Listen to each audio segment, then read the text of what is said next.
வணக்கம். பல்வேறு முக்கிய செய்திகளை நிமிட செய்திகளாக பார்க்கலாம். சேலத்தில் நடைபெற்ற திமுக இளைஞரணி மாநாட்டில் ஆளுநர் பதவியை நிரந்தரமாக நீக்க வேண்டும் என்பன உள்ளிட்ட 25 தீர்மானங்கள் நிறைவேற்றப்பட்டுள்ளன. திமுக இளைஞரணி தொடங்கப்பட்ட பிறகு முதல் மாநாடு 2007ஆம் ஆண்டு நெல்லையில் நடைபெற்ற நிலையில் 2வது மாநாடு சேலத்தில் நடைபெற்றது. மாநாட்டின் முதல் நிகழ்ச்சியாக திமுக கட்சிக் கொடியை திமுக துணை பொதுச் செயலாளரும் மக்களவை உறுப்பினருமான கனிமொழி ஏற்றி வைத்தார். பின்னர் திமுக இளைஞரணி மாநாட்டின் 25 தீர்மானங்களை அமைச்சர் உதயநிதி வாசித்தார். அதில் ஆளுநர் பதவியை நிரந்தரமாக நீக்க வேண்டும், பல்கலைக்கழகங்களுக்கு முதலமைச்சரே வேந்தர், நீட் தேர்வை ஒழிக்கும் வரை போராட்டம் ஓயாது, தேசிய கல்விக் கொள்கைக்கு எதிர்ப்பு, மாநில பட்டியலுக்கு கல்வி மற்றும் மருத்துவத்தை மாற்ற வேண்டும் என்பன உள்ளிட்ட தீர்மானங்கள் நிறைவேற்றப்பட்டன. மேலும் தமிழ்நாட்டில் மத்திய அரசு பணியிடங்களில் தமிழர்களை நியமிக்க வேண்டும் என்றும் மாநிலங்களின் அதிகாரங்களை பறிக்கும் மத்திய அரசுக்கு கண்டனம் தெரிவித்தும் தீர்மானங்கள் நிறைவேற்றப்பட்டன. பாஜக ஆட்சியை வீழ்த்திடும் முன்கள வீரர்களாக திமுக இளைஞரணி செயல்படும் எனவும் இது நாடாளுமன்ற தேர்தலில் ஆட்சி மாற்றத்திற்கான சூளுரை என்றும் தீர்மானங்களை உதயநிதி வாசித்தார்.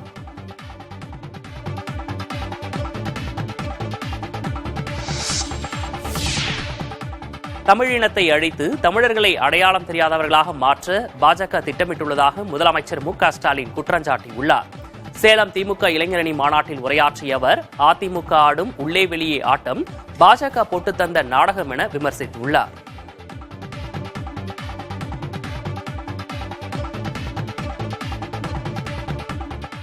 தமிழ்நாட்டோட வளத்துக்கு நலத்துக்கு காரணமானவர்கள் நாம். இதுக்கு இப்போ ஆபத்து வந்திருக்கு.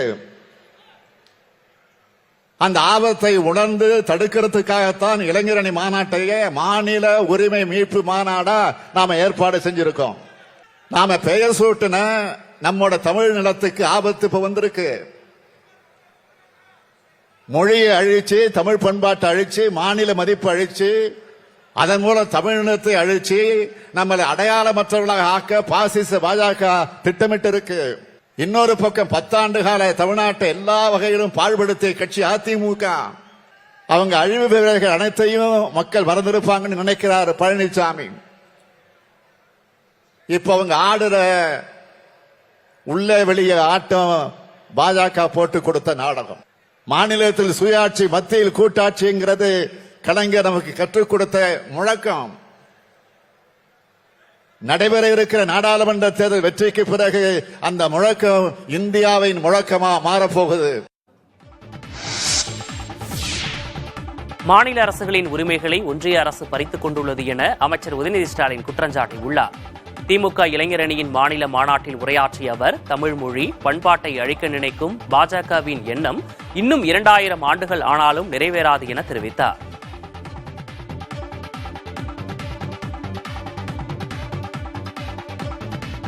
நீங்க இந்த முயற்சியை 2000 வருஷமா பண்ணிட்டு இருக்கிறீங்க.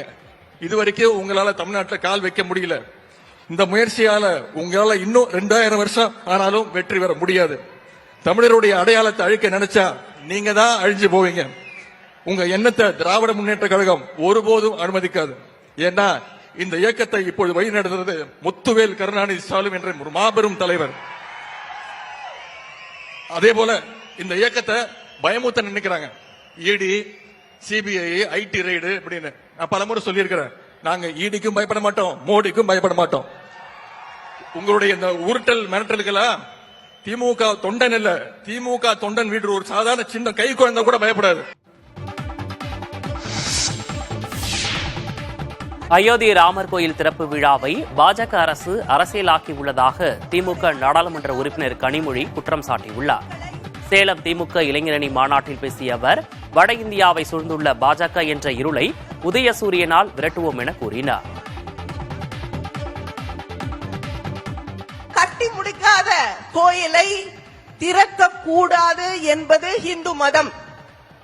ஆனால் அதை அரசியலாக்கி உங்களுடைய அரசியல் லாபத்திற்காக இந்துக்களை மதிக்காமல், அந்த உணர்வுகளை மதிக்காமல் உங்க ஆளுங்களே கோயிலுக்கு வரமாட்டேன்னு சொல்லக்கூடிய அளவுக்கு அரசியல் விளையாட்டிலே அந்த கோயிலை நாளை திறக்க போகிறீர்கள். தென்னகத்திலே இருக்கக்கூடிய தமிழ்நாட்டிலே சிவப்பு வந்துவிட்டது.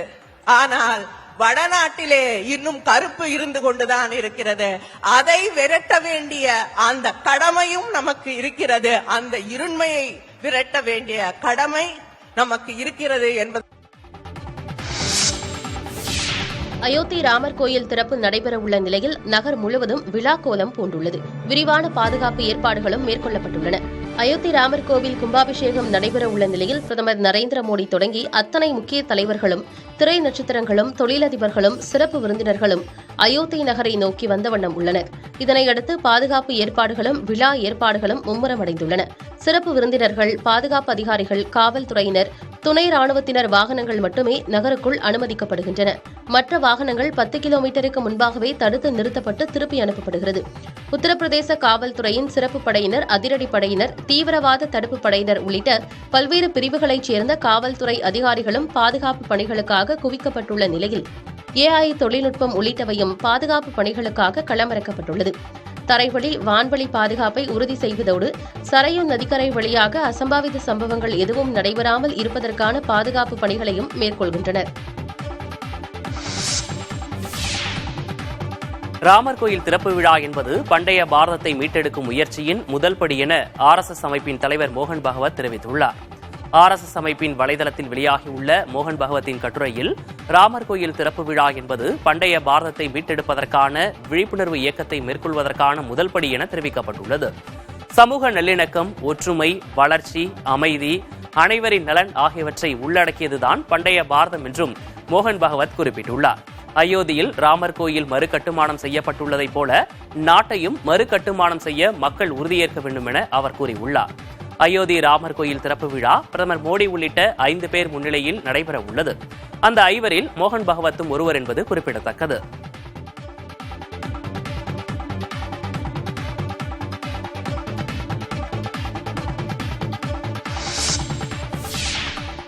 ராமர் கோவில் திறப்பு வரலாற்றில் மிக முக்கியமான நாள் என்று நடிகர் ரஜினிகாந்த் தெரிவித்துள்ளார். ராமர் கோவில் திறப்புக்காக அயோத்திக்கு செல்லும் முன் சென்னை விமான நிலையத்தில் செய்தியாளர்களை சந்தித்த அவர் இதனை தெரிவித்தார். சுமார் ஒரு 500 ஆண்டுகளாக நடந்து வந்த பிரச்சனை இது. அதுக்கு ஒரு தீர்வு, அது சுப்ரீம் கோர்ட்டே தீர்வு முடிவு கொடுத்துருக்காங்க. அது இப்போ நிறைவேற்றிட்டு இருக்காங்க. இந்த நாள் வரலாற்றிலேயே ஒரு மறக்க முடியாத ஒரு முக்கியமான நாள். தேங்க்யூ. பாரத ஒற்றுமை பயணத்தில் பங்கேற்கக்கூடாது என பொதுமக்களை அசாம் மாநில பாஜக அரசு அச்சுறுத்தி வருவதாக காங்கிரஸ் முன்னாள் தலைவர் ராகுல் காந்தி குற்றம் சாட்டியுள்ளார். மணிப்பூர் மாநிலத்திலிருந்து மகாராஷ்டிரா மாநிலம் வரை 2ஆம் கட்ட பாரத ஒற்றுமை பயணத்தை ராகுல் காந்தி மேற்கொண்டுள்ளார். இதில் அசாமில் பொதுக்கூட்டம் ஒன்றில் பேசிய ராகுல் காந்தி, மாநில அரசின் அச்சுறுத்தலையும் மீறி ஒற்றுமை பயணத்தில் மக்கள் அதிக அளவில் பங்கேற்று வருவதாக மகிழ்ச்சி தெரிவித்தார். இது காங்கிரஸ் கட்சி நடத்தும் பயணம் அல்ல, ஒடுக்கப்பட்ட மக்களின் வெளிப்பாடு என்பதை மாநில அரசு உணர தவறிவிட்டதாகவும் ராகுல் காந்தி குறிப்பிட்டார். அசாம் முதலமைச்சர் ஹிமந்த பிஸ்வ சர்மா தான் நாட்டிலேயே மிக அதிக அளவில் லஞ்ச ஊழல்களில் திளைப்பவர் என்றும் ராகுல் காந்தி சாடினார். இத்தனை தடைகளையும் மீறி வரும் தேர்தலில் மிக அதிக வாக்குகள் வித்தியாசத்தில் பாஜகவை காங்கிரஸ் வீழ்த்தும் என்றும் ராகுல் காந்தி தெரிவித்தார். முன்னதாக தனது யாத்திரைக்கு எதிராக சாலையோரம் கூடி முழக்கங்களை எழுப்பிய நபர்களை பார்த்து புன்னகையுடன் தனது பாணியில் அன்பை ராகுல் காந்தி பகிர்ந்து கொண்டார். இது தொடர்பாக தனது X வலைதளத்தில் பதிவிட்டுள்ள ராகுல் காந்தி, தனது அன்பு அனைவருக்குமானது என குறிப்பிட்டுள்ளார்.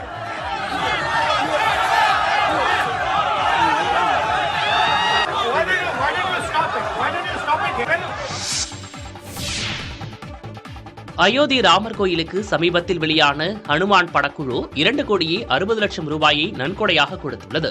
ராமர் கோயில் திறப்பு விழா பிரம்மாண்டமாக நடைபெறவுள்ள நிலையில் இந்த தகவலை படக்குழு வெளியிட்டுள்ளது. இயக்குனர் பிரசாந்த் வர்மா இயக்கத்தில் நடிகர் தேஜா சஜ்ஜா நடிப்பில் பிரம்மாண்டமான பேன் இண்டியா படைப்பாக ஹனுமான் திரைப்படம் உருவாகியுள்ளது. இந்த படம் வெளியாகி ரசிகர்களிடையே நல்ல வரவேற்பை பெற்று வசூலை குவித்து வருகிறது. தற்போது வரை விற்பனையான 52,28,211 டிக்கெட்டுகளில் இருந்து ₹5 வீதம் 2,66,41,000 படக்குழுவினர் ராமர் கோயிலுக்கு நன்கொடையாக கொடுத்துள்ளனர். படத்தை வெளியிட்ட மைத்ரி மூவிஸ் மேக்கர்ஸ் சார்பில் இந்த அறிவிப்பு கொடுக்கப்பட்டுள்ளது. இதேபோல் 22ஆம் தேதி ஹனுமான் திரைப்படத்துக்கு ஒரு டிக்கெட் வாங்கினால் மற்றொன்று இலவசம் என மிராஜ் சினிமாஸ் அறிவித்துள்ளது. ஹனுமான் படம் உலகமெங்கும் 150 கோடி ரூபாய்க்கு மேல் வசூல் செய்துள்ளது குறிப்பிடத்தக்கது. தமிழக பயணத்தின் நிறைவாக பிரதமர் மோடி ராமேஸ்வரம் அருகில் உள்ள அரிச்சல் முனைக்கு சென்று பார்வையிட்டார். அடுத்து கோதண்டராமர் கோயிலிலும் அவர் வழிபாடு நடத்தினார். அயோத்தி ராமர் கோயில் திறப்பு விழாவிற்கு முன்னதாக தமிழகத்தின் ஸ்ரீரங்கம் மற்றும் ராமேஸ்வரத்திற்கு பிரதமர் வருகை புரிந்தார்.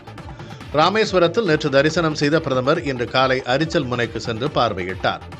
இலங்கைக்கு ராமர் அமைத்த பாலம் அரிச்சல் முனையில்தான் தொடங்குவதாக கூறப்படும் நிலையில் பிரதமர் அங்கு பார்வையிட்டதுடன் சிறிது நேரம் கடற்கரையில் அமர்ந்து மூச்சு பயிற்சியும் செய்தார்.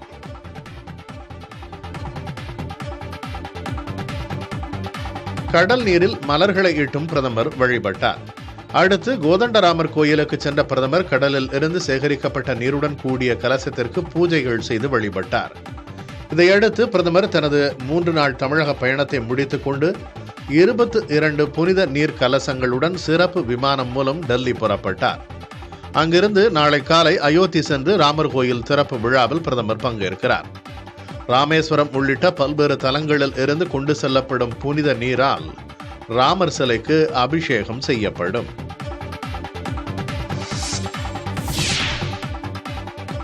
தமிழ்நாட்டில் உள்ள கோயில்களில் சிறப்பு பூஜைகள் செய்ய எந்த தடையையும் விதிக்கவில்லை என இந்து சமய அறநிலையத்துறை அமைச்சர் சேகர்பாபு விளக்கம் அளித்துள்ளார். அயோத்தி ராமர் கோயிலில் நாளை கும்பாபிஷேகம் நடைபெறவுள்ள நிலையில் நாளை தமிழக கோயில்களில் ராமர் பெயரில் சிறப்பு பூஜைகள் செய்ய தடை விதிக்கப்பட்டிருப்பதாக தகவல்கள் வெளியாகின. இதை குறிப்பிட்டு மத்திய நிதியமைச்சர் நிர்மலா சீதாராமன் கண்டனம் தெரிவித்திருந்தார். இந்த தகவலை மறுத்து இந்து சமய அறநிலையத்துறை ஏற்கனவே அறிக்கை வெளியிட்டிருந்தது. இந்நிலையில் இதற்கு விளக்கம் அளித்து எக்ஸ் வலைதள பக்கத்தில் அமைச்சர் சேகர்பாபு வெளியிட்ட பதிவில் தமிழ்நாட்டின் கோயில்களில் ராமர் பெயரில் பூஜை செய்ய எந்த தடையையும் விதிக்கவில்லை என தெரிவித்துள்ளார். ராமர் பெயரில் பூஜை செய்யவோ அன்னதானம் வழங்கவோ எந்த தடையையும் அறநிலையத்துறை விதிக்கவில்லை என தெரிவித்துள்ள அவர் உள்நோக்கம் கொண்ட பொய் செய்தியை மத்திய அமைச்சர் நிர்மலா சீதாராமன் போன்றோர் பரப்புவது வருத்தத்திற்குரியது என குறிப்பிட்டுள்ளார். இதற்கிடையே சேலத்தில் செய்தியாளர்களை சந்தித்த அமைச்சர் சேகர்பாபு மத்திய அமைச்சர் நிர்மலா சீதாராமனை விமர்சித்துள்ளார். ஒரு உயர்ந்த பொறுப்பிலே இருக்கின்ற மத்திய அமைச்சராக இருப்பவர் எதை பற்றியும் சீர ஆராயாமல் எடுத்தேன் கவித்தேன் என்று ஒரு பேட்டியை தருவது அவர் வகிக்கின்ற பதவிக்கு அழகல்ல. மத்திய அமைச்சர் என்ன, அவர் சொல்வதெல்லாம் உண்மை என்று ஏற்றுக்கொள்வதற்கு அவர் என்ன கடவுளா? விசாரித்து இருக்கின்ற உண்மையை போட வேண்டும். ஒருவர் ஒரு கூற்றை சொல்லுகின்ற பொழுது அதற்கு ஆதாரங்களை கையிலே வைத்துக் கொண்டு பேச வேண்டும்.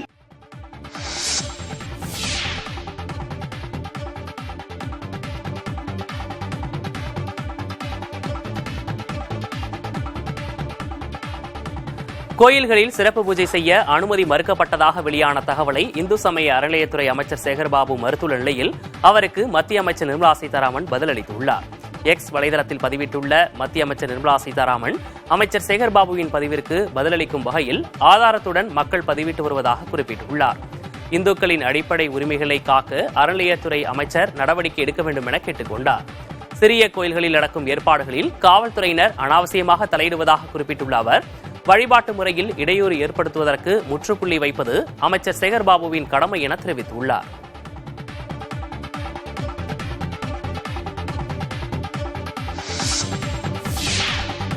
தமிழ்நாட்டில் உள்ள கோயில்களில் சிறப்பு பூஜைகள் நடத்த அனுமதி மறுக்கப்பட்டுள்ளதாக செய்தி வெளியிட்ட நாளிதழ் மீது சட்டப்பூர்வ நடவடிக்கை எடுக்கப்படும் என தமிழ்நாடு அரசு தெரிவித்துள்ளது. இதுகுறித்து தமிழ்நாடு அரசு வெளியிட்ட அறிக்கையில் அயோத்தி ராமர் கோயில் திறப்பு விழாவை முன்னிட்டு நாளை தமிழக கோயில்களில் சிறப்பு பூஜைகளும் அன்னதானமும் நடத்துவதற்கு தடை விதிக்கப்பட்டுள்ளதாக நாளிதழ் ஒன்றில் செய்தி வெளியிடப்பட்டுள்ளதாக சுட்டிக்காட்டப்பட்டுள்ளது. உண்மைக்கு மாறான செய்தியை வெளியிட்டு பொதுமக்களிடையே குழப்பத்தை ஏற்படுத்தி அரசு மீது வெறுப்பை தூண்டும் முயற்சியில் ஈடுபட்டுள்ள நாளிதழின் செயலுக்கு தமிழக அரசு கண்டனம் தெரிவித்துள்ளது. கோயில் பணிகளை மிகச் சிறப்பாக நிறைவேற்றி நாள்தோறும் மக்களின் பாராட்டுகளை பெற்று வரும் தமிழ்நாடு அரசுக்கு அவப்பெயர் ஏற்படுத்தும் தீய உள்நோக்கத்துடன் பொய் செய்தியை வெளியிட்டுள்ள நாளிதழ் மீது தமிழ்நாடு அரசு சார்பில் சட்டப்பூர்வ நடவடிக்கை எடுக்கப்படும் என தெரிவிக்கப்பட்டுள்ளது.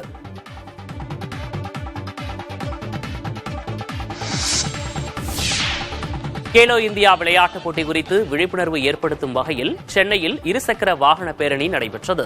தமிழ்நாட்டில் நடைபெறும் கேலோ இந்தியா விளையாட்டுப் போட்டியை கடந்த 19ஆம் தேதி பிரதமர் மோடி தொடங்கி வைத்தார். தொடர்ந்து போட்டிகள் விறுவிறுப்பாக நடைபெற்று வரும் நிலையில் அது குறித்து மக்களிடையே விழிப்புணர்வு ஏற்படுத்துவதற்காக சென்னையில் இருசக்கர வாகன பேரணி நடைபெற்றது. மெரினா கடற்கரை சாலையில் கலங்கரை விளக்கம் அருகே தொடங்கிய பேரணி நேப்பியர் பாலம், அரசினர் தோட்டம், ஜெமினி பாலம் வழியாக மீண்டும் கலங்கரை விளக்கத்தை வந்தடைந்தது. இதில் பெண்கள் உள்பட 150 பேர் கலந்து கொண்டனர். இதனைத் தொடர்ந்து மெரினா கடற்கரை சாலையில் இளைஞர் ஒருவர் இருசக்கர வாகனத்தில் சாகசத்தில் ஈடுபட்டார். இதனை அங்கிருந்த பொதுமக்கள் ஆச்சரியத்துடன் கண்டு ரசித்தனர்.